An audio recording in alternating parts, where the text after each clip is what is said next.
বুঝলে প্রিয়, আমার মোবাইলে জমে থাকা কিছু অপ্রয়োজনীয় ফটো ডিলিট করেছিলাম। ফোনও বারবার জিজ্ঞাসা করেছিল, আর ইউ শিওর? আমি তখন সত্যি অবাক হয়ে ভাবছিলাম, একটা মেশিনও তার স্টোরেজে থাকা ফটো এর সাথে সম্পর্ক শেষ করার আগে কনফার্মেশন চাইছে।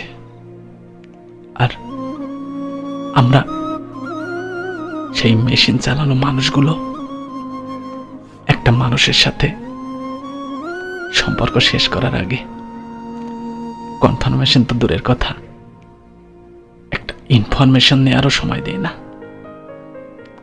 তুমিও ঠিক তাই করলে আমার সাথে। তুমি ভালো থেকো।